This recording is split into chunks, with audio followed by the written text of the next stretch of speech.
Bonjour les enfants, aujourd'hui je suis de retour dans mon jardin et dans mon jardin j'ai une grange et sous cette grange j'ai une caravane. Et aujourd'hui je vais vous raconter la suite de l'œil du loup depuis l'intérieur de la caravane. On était resté au moment où Toa venait d'annoncer à Afrique, le petit garçon. Rappelez-vous le petit garçon qui est devant la cage de loup bleu, il s'appelle Afrique, Africaine Bia. Et donc le marchand Toa venait d'annoncer à Afrique qu'il l'avait vendu. Te voilà berger maintenant, voilà ce qu'avait dit Toa. Après le départ de Toa, Afrique avait passé des heures à chercher Casserole, le dromadaire. En vain. Mais il n'a pas pu quitter la ville. Il n'aurait pas fait un seul pas sans moi. Il me l'avait promis. Il interrogeait les passants. On lui répondait: Petit, ici, des chameaux, on en vend 2000 tous les jours. Il interrogeait alors les enfants de son âge. Vous n'auriez pas vu un droma qui rêve? Les enfants riaient. Tous les dromas rêvent. Il questionnait même les chameaux. Un dromadaire, grand comme une dune. Les chameaux le regardaient de très haut. Pas de petits dromadaires parmi nous, mon gars. Rien que de belles bêtes. Et bien sûr, il s'adressait aussi aux acheteurs de chameaux. Un beau dromadaire, couleur de sable, vendu par toi, toi le marchand. Combien? Demandaient les acheteurs qui ne s'intéressaient à rien d'autre que l'argent. Jusqu'au moment où le roi des chèvres se mit en colère. Dis donc, Afrique, tu n'es pas ici pour chercher un dromadaire, mais pour garder mes troupeaux. C'était au roi des chèvres que Toa avait vendu Afrique. Pas un méchant homme, le roi des chèvres. Seulement, il aimait ses troupeaux plus que tout au monde. D'ailleurs, il avait des cheveux bouclés, de moutons blancs, ne mangeait que du fromage de chèvre, ne buvait que du lait de brebis, et parlait d'une voix chevrotante qui faisait frétiller sa longue et soyeuse barbiche de bouc. Il n'habitait pas de maison, mais une tente, en souvenir du temps où il gardait lui-même ses troupeaux.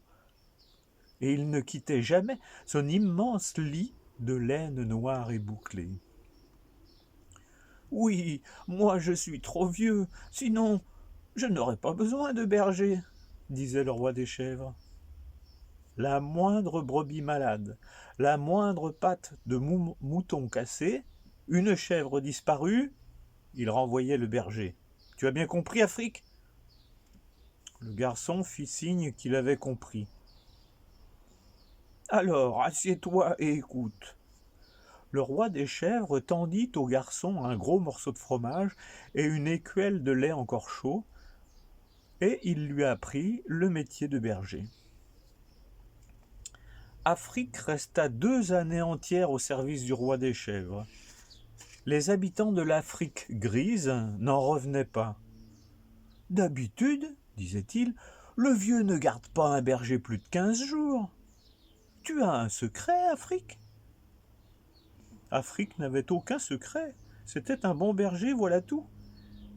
Il avait compris une chose très simple. Les troupeaux n'ont pas d'ennemis. Si le lion ou le guépard mange une chèvre de temps en temps, c'est qu'il a faim. Afrique avait expliqué cela au roi des chèvres. Roi, si tu ne veux pas que les lions attaquent tes troupeaux, il faut leur donner à manger toi-même. Nourrir les lions? Le roi des chèvres tortillait sa barbe. D'accord, Afrique, ce n'est pas une mauvaise idée. Et, partout où Afrique emmenait paître les chèvres, il disposait de gros morceaux de viande qu'il apportait de la ville. Voilà ta part, lion, mais ne touche pas à mes brebis. Le vieux lion de l'Afrique grise flairait les quartiers de viande sans se presser. Tu es un drôle de type, berger, vraiment un drôle de type. Et il se mettait à table. Avec le guépard, Afrique eut une conversation plus longue.